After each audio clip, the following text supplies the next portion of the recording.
नमस्कार, मैं हूं अनिल वर्मा। 10 बजे है और ये समय है बिग बुलेटिन का। आज अंबेडकर जयंती है और पूरे जनपद में कार्यक्रमों की धूम रही है। शोभा यात्राएं निकली हैं, अंबेडकर प्रतिमाओं पर कार्यक्रम हुए हैं। गोष्ठियों में अंबेडकर की विचारधारा को आगे बढ़ाने का संकल्प लिया गया है। माल्यार्पण हुए हैं अंबेडकर प्रतिमाओं पर और विविध आयोजन करके डॉक्टर भीमराव अंबेडकर, जिन्हें संविधान निर्माता कहा जाता है, याद किया गया है। एक बड़ा आयोजन भारतीय जनता पार्टी के कार्यालय में हुआ है। प्रदेश सरकार के कैबिनेट मंत्री योगेंद्र उपाध्याय यहाँ मुख्य अतिथि थे और मंत्री जी के भाषण का लबो-लबाव यह था कि जो अंबेडकर जयंती है, अभी तक जो राजनीतिक दल मनाते रहे, बसपा और सपा खास तौर से, वो पूरी तरह से राजनीति करते रहे और सही मायने में अंबेडकर के रास्ते पर चलने की कोई बात नहीं कही गई। और अब जो भारतीय जनता पार्टी ने जब से अंबेडकर जयंती मनाना शुरू किया है, तो भारतीय जनता पार्टी के और खासतौर से जो भारतीय जनसंघ के संस्थापक हैं पंडित दीनदयाल जी और अंबेडकर के विचारों में बहुत समानता है। जो भाजपा की सरकारें हैं वो अंबेडकर के विचारों पर उनकी नींव रखी गई है। जो भाजपा के कार्यक्रम हैं उनमें जो मंत्र है सबका साथ सबका विकास का, वो भी मंत्र अंबेडकर का है। कुल मिलाकर के चुनावी भाषण और जो भी सरकार की योजनाएं हैं उनमें अंबेडकर जी का अक्स दिखता है, ये कहा जा सकता है मंत्री जी के भाषण का। और ये तो खैर बहुत जगह बहुत स्थानों पर कहा गया है कि अब तक तो कुछ होता ही नहीं था, अंबेडकर जयंती तो अब मननी शुरू हुई है। और अब जो अंबेडकर जयंती पर जिस तरह का संदेश संकल्प लिया जा रहा है, वैसा अभी तक लिया नहीं गया। सपा और बसपा तो खेल करते रहे, अंबेडकर जयंती के नाम पर राजनीति सीधी करती रहे। ये सारी चीजें मंत्री जी ने अपने भाषण में भी कही और उनका सीधा सीधा मैसेज भी, क्योंकि निकाय चुनाव से पहले अंबेडकर जयंती पड़ी है, इसलिए पूरे जो निकाय जो अंबेडकर जयंती के कार्यक्रम हुए उनमें राजनीतिक पुट रहा, चुनावी पुट रहा। चाहे मनोज अग्रवाल ने एक शोभा यात्रा को हरी झंडी दिखाई, शामिल हुए हो, कांग्रेस ने अपनी तरह से अंबेडकर जयंती मनाई। अभी अलग बात कि दिन में जब अंबेडकर जयंती मनाई जा रही थी तब अध्यक्ष शहर कांग्रेस कमेटी के दूसरे थे, जिला कांग्रेस कमेटी के अध्यक्ष दूसरे थे। और चंद घंटों के बाद में जब हम लोग डिबेट कर रहे हैं अंबेडकर जयंती पर, तब शहर कांग्रेस और जिला कांग्रेस के अध्यक्ष बदल गए हैं। इसी तरह से समाजवादी पार्टी ने भी अंबेडकर जयंती पर एक चित्र पर माल्यार्पण करने तक सीमित रहा उनका कार्यक्रम। जो विभिन्न बौद्ध संगठन है उनकी तरफ से जो शोभा यात्रा निकाली जाती है उसका स्वागत हुआ है। भारतीय बौद्ध महासभा ने कायमगंज में एक बड़ी शोभा यात्रा निकाली है, वहाँ कार्यक्रम हुए हैं। तो ये बड़े से कार्यक्रम हुए हैं। जो हमारे यहाँ के सर्वेश अम्बेडकर है, समाजवादी पार्टी के बड़े नेता, वो लखनऊ में प्रदेश कार्यालय पर हुई समाजवादी पार्टी की अम्बेडकर जयंती में शामिल हुए हैं।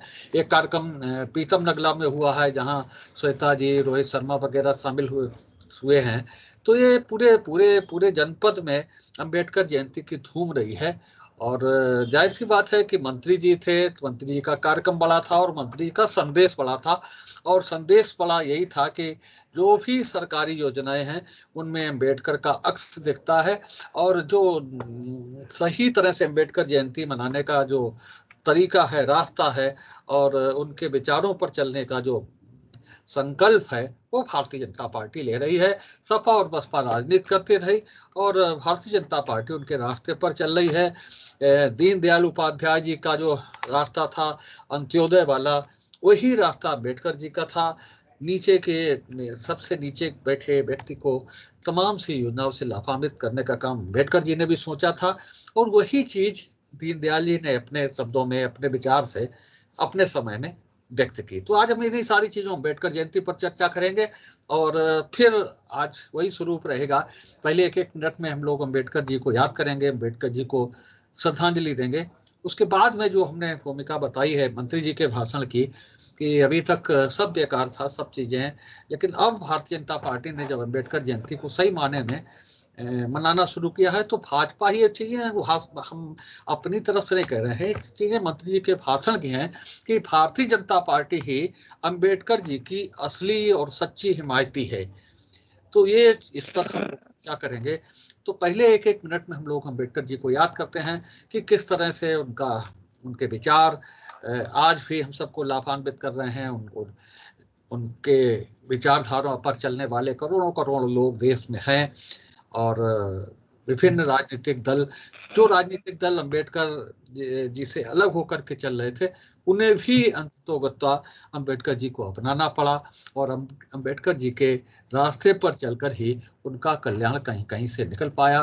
तो हम यही शुरुआत करते हैं, विकास पांडे जी से शुरुआत करते हैं आज फिर कि एक एक मिनट में हम लोग श्रद्धांजलि देंगे अम्बेडकर जी को, और उसके बाद में चर्चा को आगे बढ़ाएंगे। विकास जी। मैं कुछ पंक्तियों से, किन्हीं कवि की पंक्तियां हैं, है नमन उनको कि जिनके सामने बौना हिमालय। वाकई में इतने विशाल व्यक्तित्व के धनी थे हम सबके आदरणीय श्रद्धेय बाबा साहब भीमराव अम्बेडकर जी। आज उनकी इस जयंती के कार्यक्रम को भारतीय जनता पार्टी विशेष रूप से अपने राष्ट्रीय कार्यक्रमों में शामिल करती है। जो भारतीय जनता पार्टी के 6 राष्ट्रीय कार्यक्रम हैं जिन्हें भारतीय जनता पार्टी बूथ स्तर पर मनाती है, चाहे हम सबके आदरणीय पार्टी के संस्थापक दीनदयाल उपाध्याय जी की जयंती हो, चाहे श्यामा प्रसाद मुखर्जी के बलिदान दिवस का विषय हो, और चाहे डॉक्टर आदरणीय भीमराव अंबेडकर जी की जयंती का दिन हो, हम सब इसे बूथ स्तर पर मनाने का काम करते। ये अपने में इस बात को दिखाता है कि हम हमेशा समाज में एक रूपता लाने के प्रयास का द्योतक रहे हैं। हमने हमेशा समाज को एक रूप नजरिए से देखने का काम किया है। हम जहां ऐसी नीतियों और कुरीतियों का विरोध करते हैं जिसमें समाज में विघटन पैदा हो, वहीं हम समाज में दबे कुचले और निचले वर्ग को ऊपर लाने वाली चीजों पर भी विश्वास रखते हैं। इसी का कारण है कि जब हमारी सरकार आई, माननीय अटल जी की सरकार आई, तो हमने हमने उस विषय को छुआ जिस विषय को आज तक किसी राजनीतिक दल ने छुआ नहीं था। हमने गांव जहां भारत की आत्मा निवास करती है, जहां भारत का सबसे ज्यादा गरीब हो, दलित हो, वंचित हो, वो निवास करता है, हमने उसे मुख्य सड़क से जोड़ा। असल में वो रास्ता मुख्य सड़क तक नहीं जोड़ता था, वो उस गरीब को उस मुख्य धारा में लाने का रास्ता था जिसका मार्ग प्रशस्त श्रद्धेय अटल बिहारी वाजपेयी जी ने किया। उसी पर आगे बढ़ते हुए चीजों को आज भारतीय जनता पार्टी बड़ी संजीदगी से आगे बढ़ा रही है। हम सब उन्हें बेहद नमन करते हुए भावभीनी श्रद्धांजलि। वरुण त्रिपाठी जी, अम्बेडकर जयंती पर भीमराव अम्बेडकर जी को प्रणाम।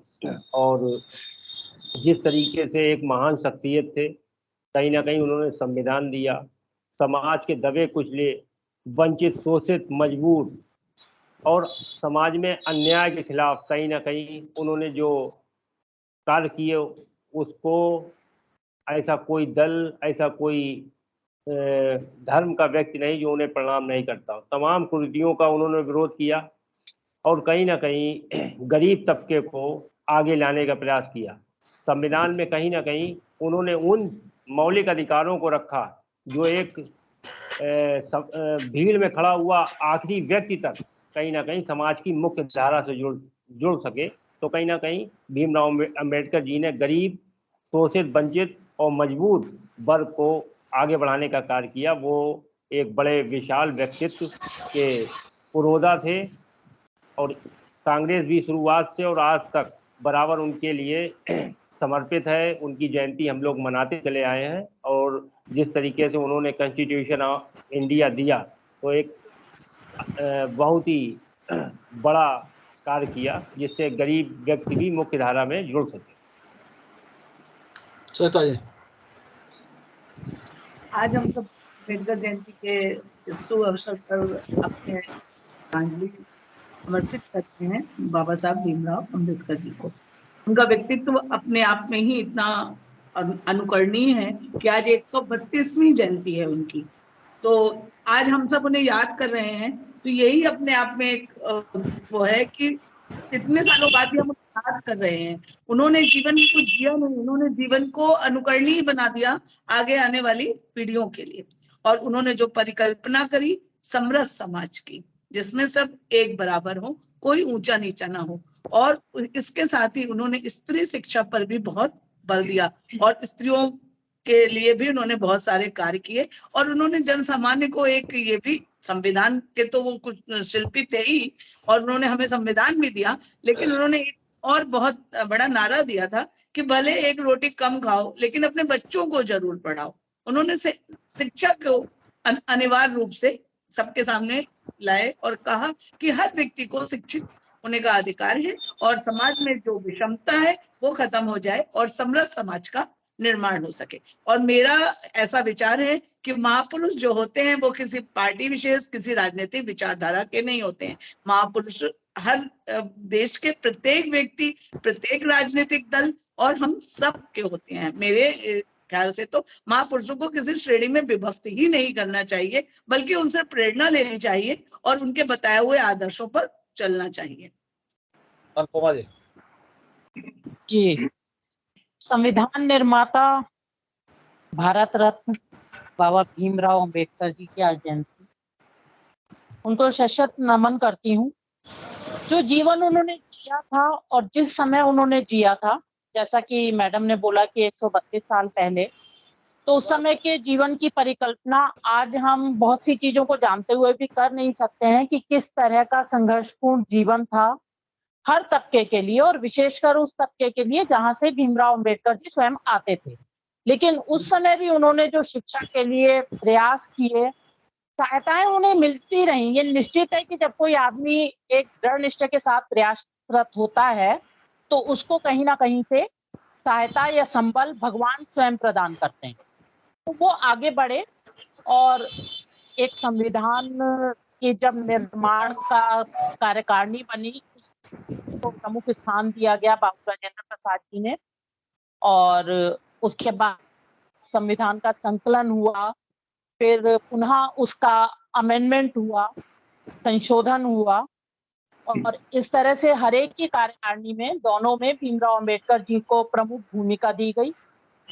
भारत के प्रथम प्रधानमंत्री नेहरू जी ने भी उनको अपने मंत्रिमंडल में जो है वो विशेष स्थान दिया, उनके कार्यों को और सबको देखते हुए हम सभी उनको नमन करते हैं।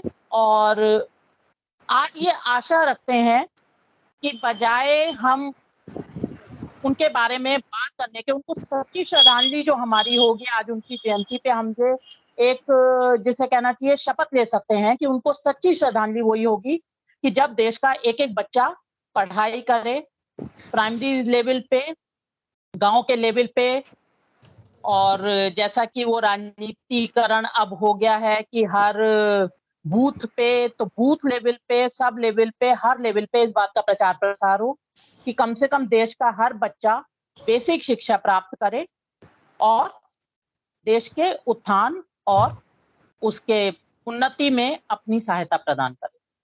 नमन।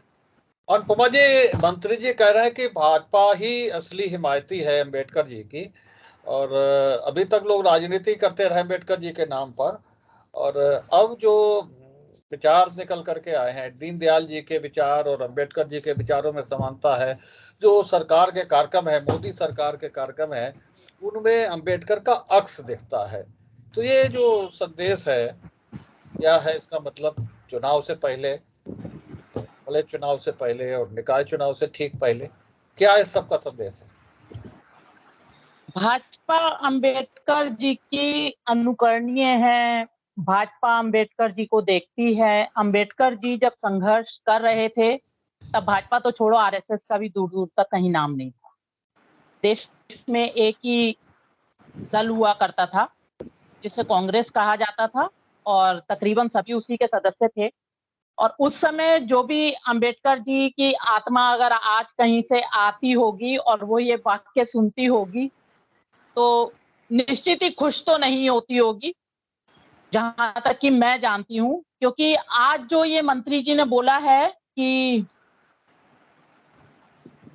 सरकारी योजनाओं में भी उनका अक्स है, जमीन पे तो दूसरी बातें दिखती हैं।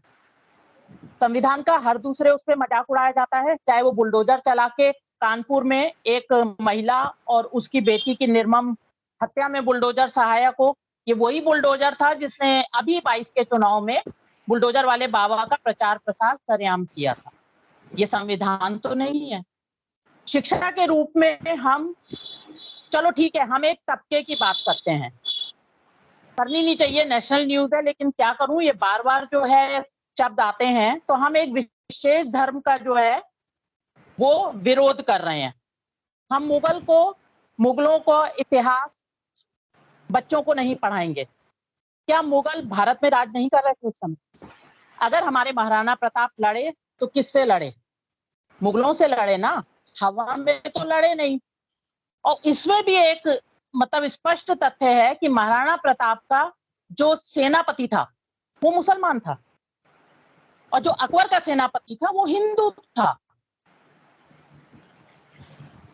तो ये क्या क्या मतलब किस बात का माहौल? और आज हम बोल रहे हैं कि हम ये मतलब डंके की चोट पे ये लोग बोल रहे हैं कि ये अंबेडकर का उनकी चीजों को आत्मसात किया हुआ है और ये उनका अनुसरण करते हैं, बाकी दल नहीं करते हैं। आप शिक्षा तो दे नहीं पा रहे हो सही से। अंबेडकर जी का सिर्फ और सिर्फ एक सपना था कि हर तबके का व्यक्ति अच्छे से शिक्षित हो और सही ढंग से शिक्षित हो। ये शिक्षा है नहीं कि आप कुछ पढ़ा रहे हो कुछ नहीं पढ़ा रहे हो। जहां हम इंटरनेशनल लॉ पढ़ते हैं, जहां हम इंटरनेशनल एडमिनिस्ट्रेशन पढ़ते हैं, जहां हम अंतरराष्ट्रीय मानवाधिकार पढ़ते हैं, जहां हम अंतरराष्ट्रीय आचार व्यवहार पढ़ते हैं, जहां हम अंतरराष्ट्रीय पॉलिटिकल साइंस राजनीति पढ़ते हैं, जब हम अंतरराष्ट्रीय लेवल पे अर्थशास्त्र पढ़ते हैं, तो हम अपने ही देश का इतिहास नहीं पढ़ेंगे। हम महाभारत को गांधारी या शकुनी या कौरवों के बिना इमेजिन कर सकते हैं? नहीं कर सकते हैं ना, क्योंकि वो दोनों पैरेलल थे। हाँ बोलिए जवाब। तो ये तो सिर्फ और सिर्फ राजनीतिकरण है और इसके सिवाय और कुछ नहीं है। देखिए, तमाम तरीके की बातें कांग्रेस के प्रवक्ता कर रहे हैं। मुझे बुनियादी तौर पर 2-3 चीजें कांग्रेस के प्रवक्ता को बतानी भी और उनसे पूछनी भी है। आज उत्तर प्रदेश के एनसीआरबी, इस देश के एनसीआरबी के आंकड़ों के हिसाब से राजस्थान दलित पे हुए अत्याचारों के मामले में नंबर 1 है।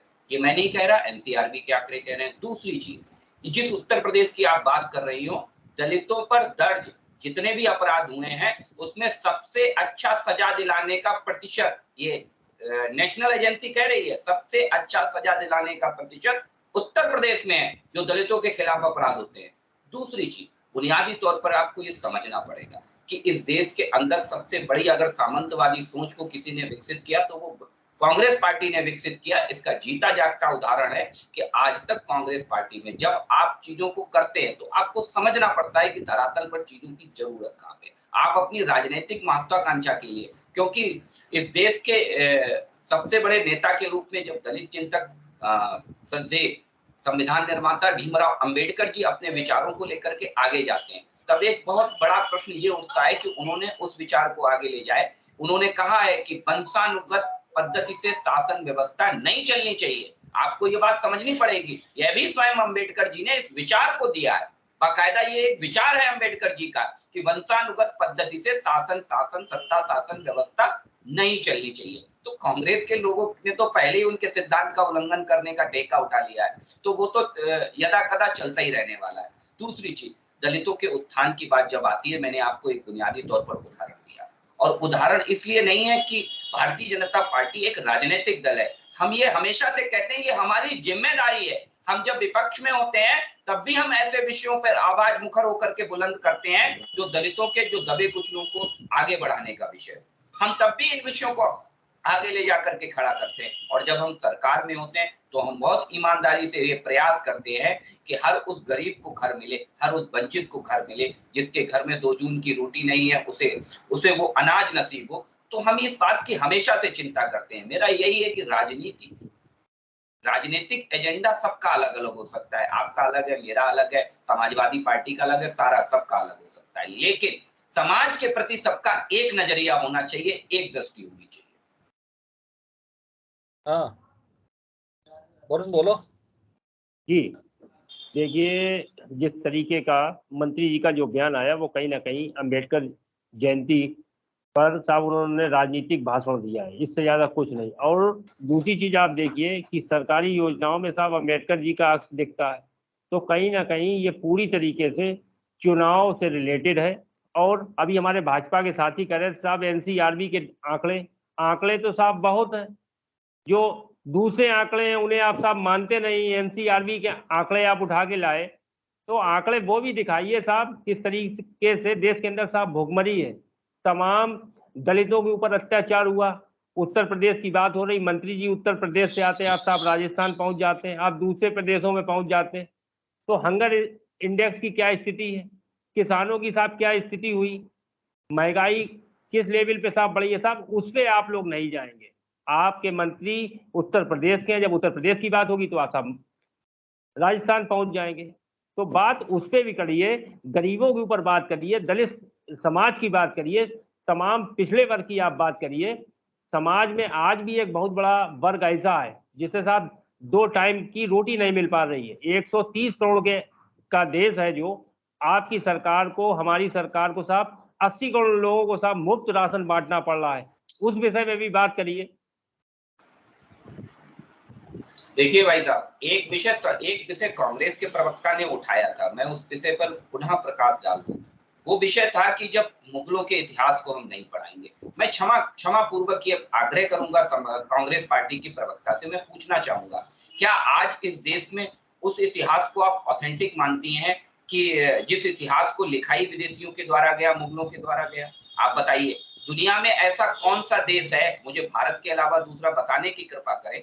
मैं बिल्कुल स्पष्ट रूप से कह रहा हूं कि क्या कभी जर्मनों ने फ्रेंच के लिखे इतिहास को माना क्या? नहीं माना। लेकिन भारत की एक दुर्भाग्य ये हमारे देश की इच्छा शक्ति की कमी का एक अभाव देखिए।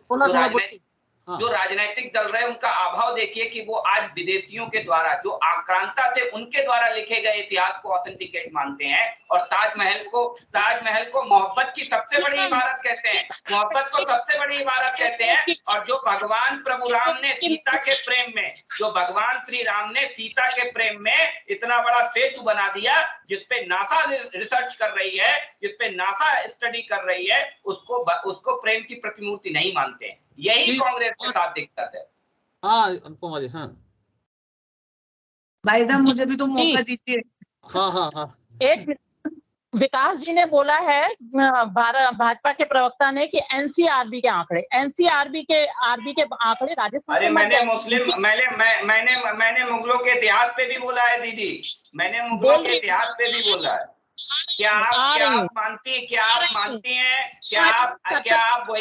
जो कांग्रेस मानती है कि वो राम सेतु काल्पनिक है, भगवान राम काल्पनिक है?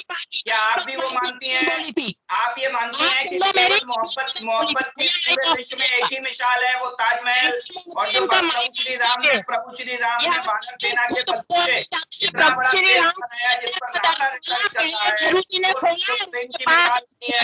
यही इतिहास की बात हम कर रहे हैं। हम इसी इतिहास की बात कर रहे हैं। हम कह रहे हैं इतिहास ऑथेंटिक होना चाहिए, इतिहास होना चाहिए किसी को। आप बताइए, आप तो इतने ज्यादा अहंकार में जी रहे हैं कि आप बोलते हैं आप राम को लाए हैं। इंसान की औकात हो गई जो भगवान को लाएगा।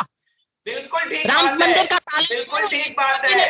वो क्या जाने कि हम राम को लाए हैं, क्योंकि हम सबरी को मानने वाले लोग हैं जिनके झूठे बेर राम खाते हैं। आप क्या जाने, आपकी नजर में तो भगवान राम ने जो सेतु बनाया वो काल्पनिक है भगवान राम। तो आपकी नजर में तो आप तो मुगलों को लाए हैं, आप बाबर को लाए हैं। आप बाबर को ले आइए भाई, हम राम को लाए, आप बाबर को ले आइए, क्या दिक्कत है भाई? हम राम को लाए, आप बाबर को ले आइए। एनसीआरबी के आंकड़े 2017 के बाद यूपी में अपलोड नहीं हुए हैं 19 तक, और जो अपलोड हुए हैं वो भी गलत हैं। चाहे वो महिलाओं के प्रति अधिकार अपराध हो, चाहे वो दलित। ये बढ़िया है, आंकड़े गलत मतलब खाता ना वही जो कांग्रेस कहते वही सही। ये बहुत बढ़िया लेके रहा है, खाता ना वही जो कांग्रेस वाले कहे वही सही। जो है, मैंने तुम्हारे बीच में नहीं बोला है, विकास बोलने दो। और जिस दलित वर्ग की बात आप लोग करते हो, ये वही दलित वर्ग है जिसे 80 करोड़ का आप लोग फ्री राशन दे रहे हो। मनरेगा कांग्रेस द्वारा शुरू की गई, आप उसका पूरा लाभ जो है वो उस शोषित वर्ग को लेने नहीं दे रहे हो, आप उसमें भी कटौतियां कर रहे हो। और जो आवासों की बात कर रहे हो, सबसे पहले गरीबों को आवास देने की नीति इंदिरा आवास से शुरू हुई थी। आपको पता है 2014 में कितना बजट था मनरेगा का? कांग्रेस ने लागू की। 2014 में कितना बजट था कांग्रेस, बता दे जरा मनरेगा में, और आज कितना बजट है ये भी बता दीजिए ना कि मनरेगा में 2014 में कितना बजट था? भाजपा प्रत्याशी आपके तमाम मंत्री जो हैं भाजपा के, वो वंशानुगत ही चल रहे हैं। तमाम नाम में पीयूष गोयल, अनुराग ठाकुर, उन सबको पहले बाहर कीजिए, उसके बाद वंशानुगत की बात कीजिए। ढूंढ के लाइए आप अपने प्रधानमंत्री। अभी अनुपमा जी इंतजार कीजिए, अभी हमारी लिस्ट जारी नहीं हुई है। नहीं, आपकी लिस्ट तो जारी है। हाँ, आपकी लिस्ट तो से जारी है, कोई आपकी बात होती है। वंशानुगत की बातें करना भूल गए, वंशानुगत की बातें। हमारा इतिहास मुगलों का नहीं था, हमारा इतिहास और हमें अपने इतिहास के रूप में वहां से पढ़ाई शुरू करनी चाहिए। रहने वाले किसी भी हिंदू को, कोई भी हिंदू अपने घरों में रहने वाला अगर वो जरा भी हिंदू है तो वो वंशानुगत की बात कर ही नहीं सकता है, क्योंकि हम सब अपनी वंश परंपरा को आगे बढ़ाते हैं, हम सब अपने परिवार के साथ रहते हैं। बहस करने बैठते हैं, हम उस मुद्दे से हट जाते हैं और दूसरे मुद्दे पर बहस करने लगते हैं। आज बाबा साहब अम्बेडकर की राजनीति पर बहस है, वो आप बेहतर होगा। वो आप ही के प्राप्त कर रहे हैं, मंत्री जी के बयान को तोड़ मरोड़ के पेश कर रहे हैं। उन्हें ऐसा नहीं करना चाहिए था ना। चुनाव सर पे हैं तो राजनीति कर लो। पहले निकाय चुनाव है, उसके बाद विधानसभा के चुनाव हैं, उसके बाद 24 में आपके लोकसभा के चुनाव भी लगे हुए हैं। तब तक भीमराव अंबेडकर जो है वो भाजपाई हो जाएंगे। बिल्कुल उन्होंने आरएसएस ग्रहण कर होगी। चुनाव की चिंता नहीं कर रहे हैं क्या? चलिए ठीक है। इतनी राजनीति चलिए सरकारी को सुन लीजिए, कोई पक्ष पार्टी नहीं करती है जी। मैं ये कहना चाहती हूँ कि महापुरुष जो है वो किसी पार्टी विशेष के नहीं है।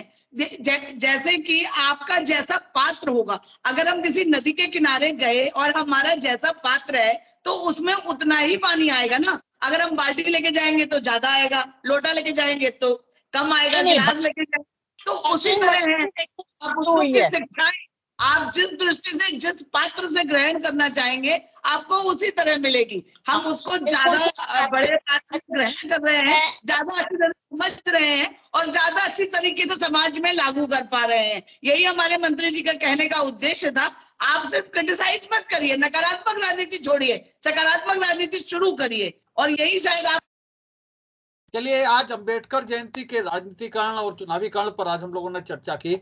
इस तरह की चर्चाएं अगले विषय पर जारी रहेंगी। हम मिलते हैं। आज की चर्चा में भाग लेने के लिए आप सबका बहुत बहुत धन्यवाद। हम आगे भी चर्चा को जारी रखेंगे। आज की चर्चा में भाग लेने के लिए आप सबका बहुत बहुत धन्यवाद। शुभ रात्रि।